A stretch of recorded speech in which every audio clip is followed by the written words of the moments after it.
Professionalism is generally seen as the way in which one conducts themselves. Creasy 2015 defines the professional as one who is knowledgeable of the expectations of them which are unique to their field of work. The professional is also one who is specifically trained to make sound judgments. Professionals usually present and conduct themselves in a way that is acceptable to the standards of their institution. In the early childhood environment, educators are expected to conduct themselves in a manner that is acceptable to the standards of their school. Professional behavior is also expected of parents and guardians who will engage in regular interactions with teachers and other members of staff. Sometimes, however, this is not the case.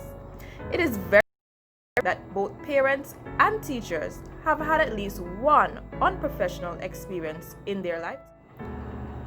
The United Nations, in the Convention on the Rights of the Child, outlines the responsibility of all individuals involved in childcare to provide a safe environment for learning, which is free of bias, discrimination, danger, or abuse. This article outlines the professional responsibility of the teacher to the child. Zafiropoulos 2016 defines professionalism as the behavior, skills, and attitude towards a customer or colleague in a work environment. Based on the data gathered from a survey he conducted, he concluded that the issue with professionalism may not lie with the way in which the organization defines it, but with the interpretation of the individual and their right to practice. Other factors which may affect professionalism may include stress, fatigue, lack of communication, conflict, or a lack of experience. Considering these realities, 14 interview questions have been created for participants to obtain an understanding of their views on the subject. The participants will be asked to give their honest response to each of the questions posed. This interview will thus depict varying perspectives of a teacher and two parents concerning professionalism. This will be done as they reveal their understanding of professionalism, share their experiences with unprofessional behavior, and identify factors that affect professionalism in the early childhood environment. Stay tuned.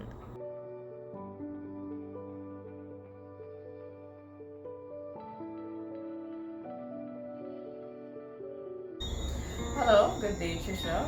How are you today? I'm fine, thanks. Okay, great. So today we're going to be doing this interview. We're going to speak about professionalism in the early childhood environment. Okay. So before we begin, can you introduce yourself to the viewers? Well, my name is Mrs. Trisha Lawrence. I'm a mother of two boys, ages 7 and 4. Okay, great. So without further ado, let's get right into this interview. My first question to you, how would you define professionalism? Professionalism, I think, is how you interact with others in the workplace and the parents as well. Okay, great. So my second question would be, so give me an example of the behavior that you would deem unprofessional.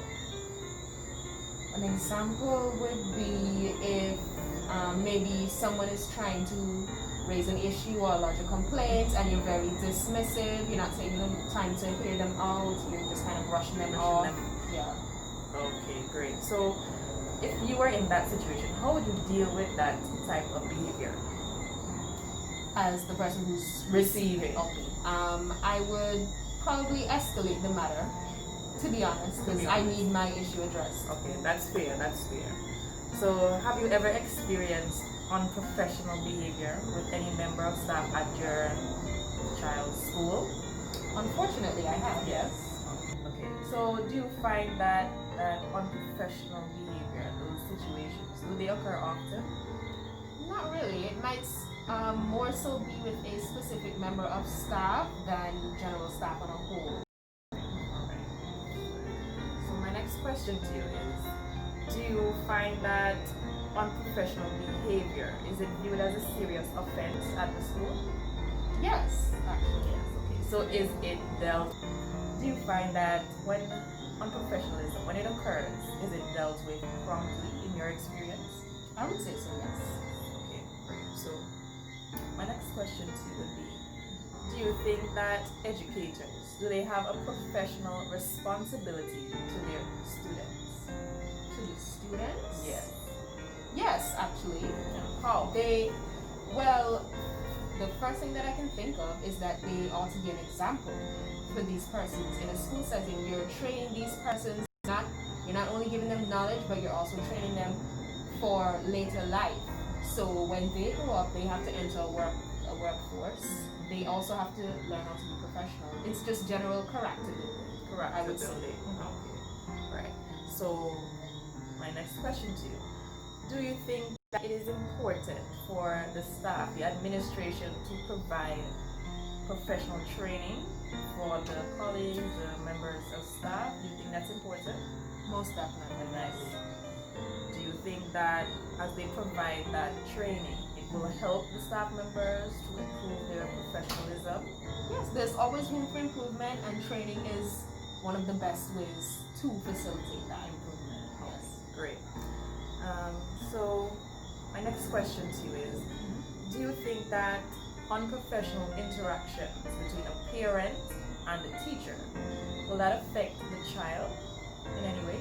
It actually could. I've known of situations where, because of maybe a issue that a parent has with a teacher, the teacher might actually transfer that to the child. Yeah, unfortunately. Alright, that's so true, so true. Alright, so my next question to you would be, what are some professional practices that you may find are necessary to engage in to maintain good relationships among staff, with parents, and even with students? I think one of the biggest ones would be probably having good, open, flowing communication, because a breakdown in communication is where most of the issues arise, to be honest. That's so true. Alright, and my final question to you would be, how important do you see self-care, self-awareness, and those factors, how important are they to professional deportment? Self-care and self-awareness. I would say that they're pretty important. Explain. In terms of self-care, that has to do with how you present yourself. So simple things like dressing appropriately, taking care of your body, maybe, getting enough rest at night, eating properly, so that you're not fatigued, you're not stressed, you can relax and operate in a safe environment. And in terms of self-awareness, that's just really you having an awareness of what you're doing, how you present yourself to others. So you're basically making a conscious effort for the actions that you take. That was a very well put together answer. I really appreciate you taking the time out to do this interview. I really enjoyed hearing your views, your perspective on this important matter, and I just want to thank you for taking the time to be a part of this interview. No problem. Alright, thank you so much. Truly appreciate it. Alright, you're welcome.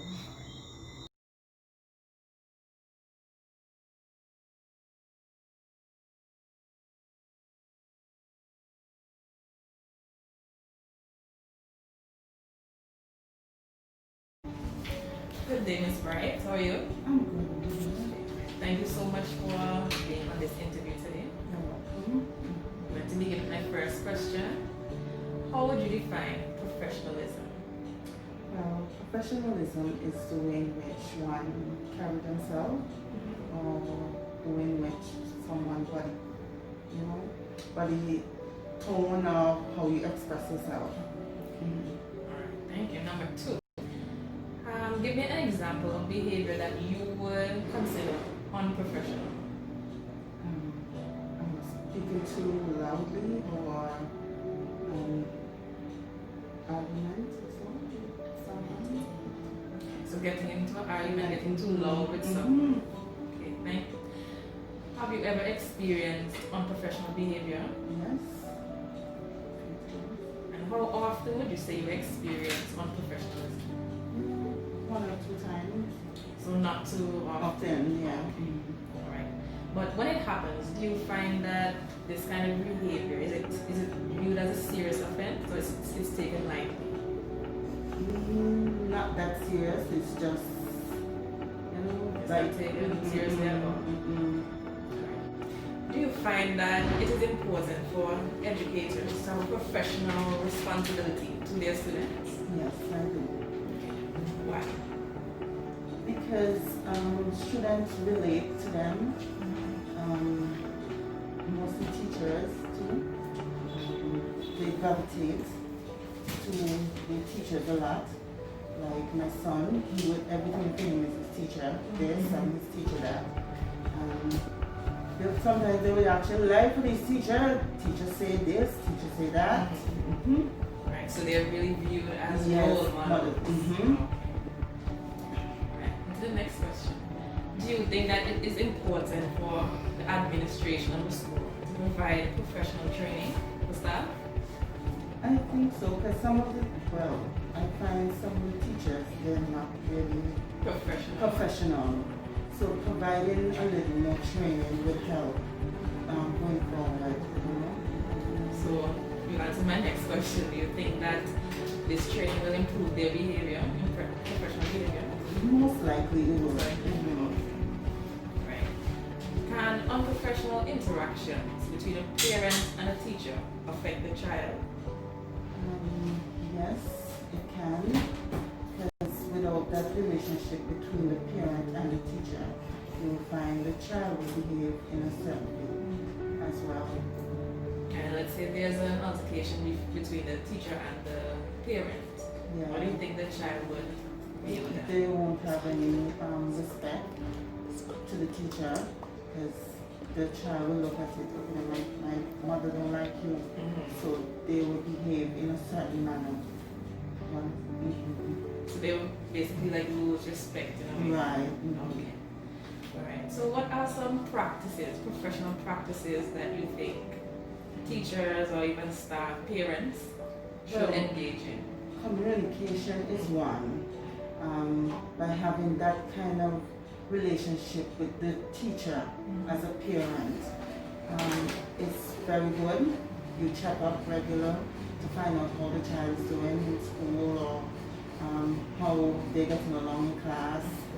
That kind of relationship goes a long way. And my final question to you, do you find that taking care of oneself, self-care, self-awareness are the important aspects to being professional? Yes, it does.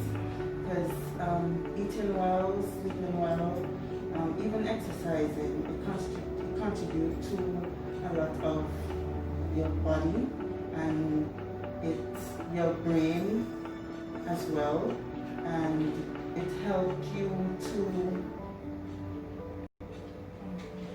function well among your child, even so that you won't lash out. Get irritated. That is the final question. Thank you so much for agreeing to be on this interview. I wish you the best. Thank you.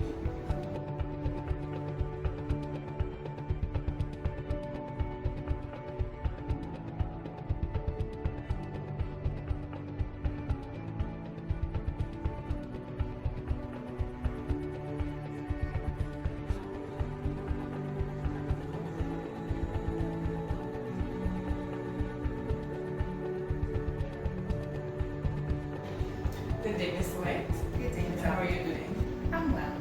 Thank you so much for choosing to be in this interview. We're going to get right into it. The first question I have for you today. How would you define professionalism?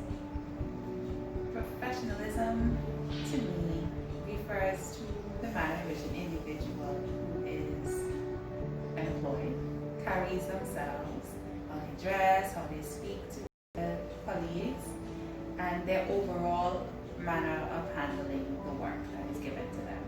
All right. Second question I have for you. Give me an example of behavior that you deem unprofessional. Unprofessional behavior, for example, would be persons who are in a supervisory position and would choose to shout on their colleagues or to disrespect them in an open way instead of maybe trying to take them away privately and speak to them about things that are of great concern to them. Have you ever experienced this type of behavior? I have. Do you experience it often? Often enough. It should not be something that happens often, Right. but yes, I have it. I have been witness to it happening, or I've actually received it as well. Okay. And when these kind of situations occur, do you find that they are viewed as serious offenses? Yes, they are. So they are dealt with promptly or they're taken lightly? They're taken like disregarded most times. Okay. My next question for you. Do you think that educators have a professional responsibility to their students? Yes, we do. We do. So explain. Why do you say yes? As a professional, as a teacher, a qualified teacher, my aim is not just to teach. I'm also being a role model to my students. I go before them and I'm preparing them not just to be my students, but also to be workers out there one day, having an employer or having a supervisor and being able to perform at their best ability. So I'm a role model to them as a teacher. Alright, thank you. My next question to you. Do you think that is important for the administration to encourage or provide for professional training? Yes, it's very important. Alright, do you think that this training will improve professional behavior in the work environment? It should. It's not always the case though. That's true. Alright. Can unprofessional interactions between a parent and a teacher affect the child? Yes, definitely. Parents can actually encourage their children to be disrespectful to teachers because of their personal issues. Alright, what are some professional practices that a person should possess to maintain good relationships with staff, parents, teachers, or even students? I think that one of the things is always to just demand respect. It is not right for us as teachers to speak to students in a way that might be disrespectful to them, because at the end of the day, we're demanding respect in return. When we're engaging with their parents too, we have to really enforce that we're keeping respect in the midst of our discussions. We might get heated, we might have disagreements, but we have to have respect. Another thing is the way in which you as a teacher just go before your students. You greet them, you find out how they're doing, you try to have a relationship, and it's not just talk and talk. It's also meeting them where they are and trying to bring them up to the level you're expecting, and just hoping that when you are teaching, they're not just studying the work, but also realizing the value of that work that you're giving them. Thank you for that well expounded answer. My final question to you is, how important are self-care and self-awareness? How important are they to maintaining professional development? They're very important. How so? It's good to know who you are, because who you are, it's exhibited in everything you do. How you plan your lessons, the type of interactions you have with your students, how you are with your colleagues, how you are with parents. So knowing who you are, looking after yourself, taking care of who you are, presenting the best version of yourself helps you to know and be able to show who you are to your students so that they are able to grasp that and also respect it, and of course reflect it in their work and in their approach to you. All right, that is the end of the interview. Great. Thank you so much for participating. You're most welcome. Truly appreciate it.